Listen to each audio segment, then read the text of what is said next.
So this is the Perpetual Calendar, and I've had to go on a bit of a funny angle to get this all in because it's an absolutely huge piece of fabric to start with. So where do you start? Okay, the first thing you do is put all of these pleats in, and these are going to create pockets for each of the days.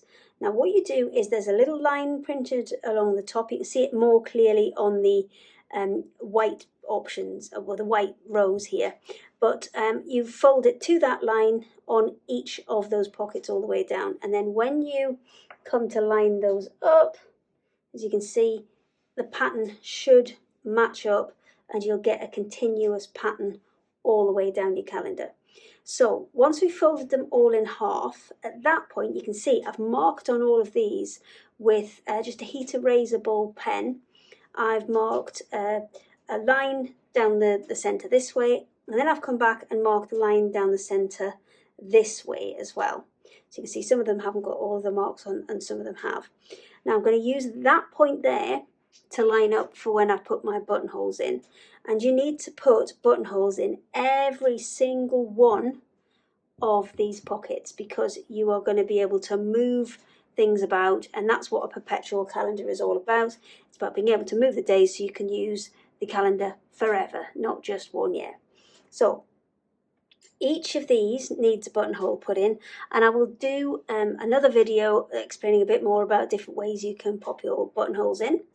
Once that's done, what you want to do is, rather than having these pockets pinned open, you want to take those pins out and then repin them when they're all together. But this time I want to put my pins actually on the pocket because I'm going to sew the straight lines between those pockets. So each of those, and one at either side as well, just to make all the pockets an even size.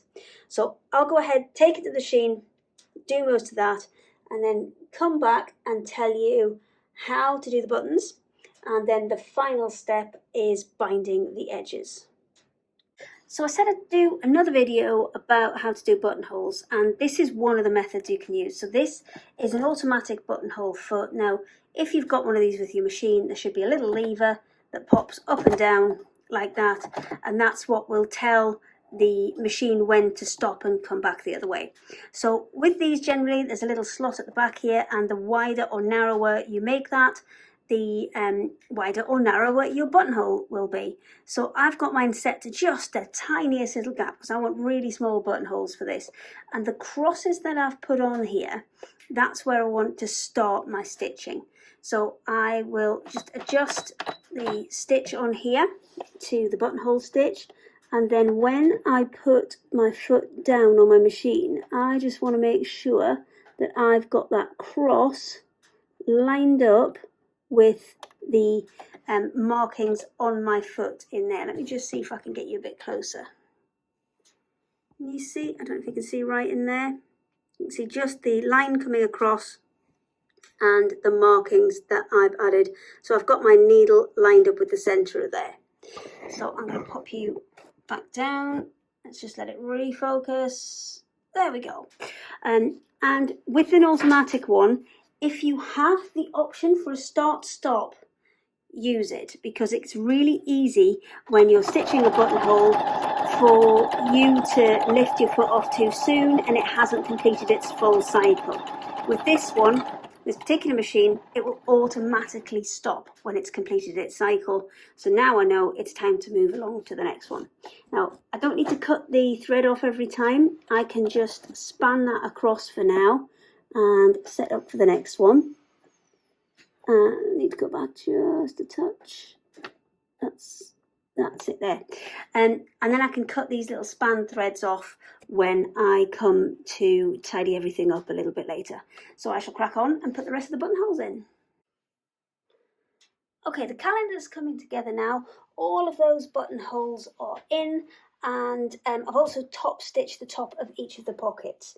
Now everything's lined back up, and whereas previously when we were stitching the buttonholes in, I had the pins in between the pockets, I'm now going to move all those pins to actually within the pockets, because I need to stitch up the sides of each of them and attach it all together. Then the next step is to add the bias binding. So there's a big long strip, I think it's about 2 and a bit meters of bias binding in there. So this is a nice navy blue, matches really well with the darkest parts of the calendar.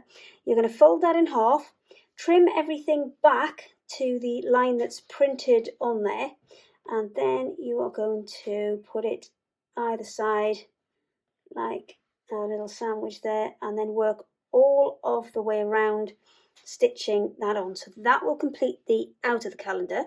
But what are we going to do to put the numbers on? So to put the numbers on, what I have is I have a number of self-cover buttons, and in the kit you will also get a big long panel with all of those numbers printed on there for you. You will also get a tool. We get all the bits and pieces that we need. Oh, I've lost half. There it is. You'll get a tool, and you also get a big bag of the self-cover buttons. You get 31, obviously, because that's how many days the maximum days you could have in a month. So the next step is to kind of create the buttons. So what you're going to do is you're going to take the button, you're going to kind of line that up so that the number is in the center of the button. Pop that into the little kind of mold there and just push that down. Now if you want to check it's in the center, you just flip it over and you'll see that that actually isn't too bad there. It's right in the middle. I'll just get that a little bit closer for you. Okay, just to show you that a little bit closer up, you can just see there, you can see through the plastic to see the number that's underneath there. Once you're happy with the position of that, you can attach the back. And to do that, you're going to push that all the way in, fold in all of those edges, and then take the back and place it on the top. Now that little pink bit that I showed you earlier, which I have just misplaced, that's the bit that you actually push onto the top of there to secure that in. Where on earth? Ah, there it is. There you go. So that goes on the top, and you give it a good push. If you want to, you can get a little hammer, because you can see that's only halfway in at the minute, so I need to push that other side in. You can hand push these, but if you want to make doubly sure, then yeah, do get a hammer. I'm just going to use my metal scissors, just give those a little tap. There you go. You see that's pushed all the way through now, and you can see a little kind of ring of blue fabric around there. Once it's ready, you can just pop it out. So push the mold from the other side and it will pop out. You create all of your buttons this way, and then once you're ready to attach them, you're simply going to put them through those buttonholes that you've created. Let's maybe do one that I've opened up. And just open this button so you can see. So you put them through those buttonholes you've created. Remember, you've got to open up all of these buttonholes. I do this with a seam ripper, but you need to be reasonably careful that you don't go too far. So make sure you pop that out of the other end before you push it through. And then you're going to take your buttons, pop them through, and you just want to have a look at the other side and secure that with, you can use a couple of things. You can use safety pins to go through, or you can also sew another button onto the back, but the button needs to be small enough to fit through the hole, but large enough to stop it falling out. And that is how you finish off your perpetual calendar. So I'll get some pictures of the complete finished item and put those up at the end of the video for you.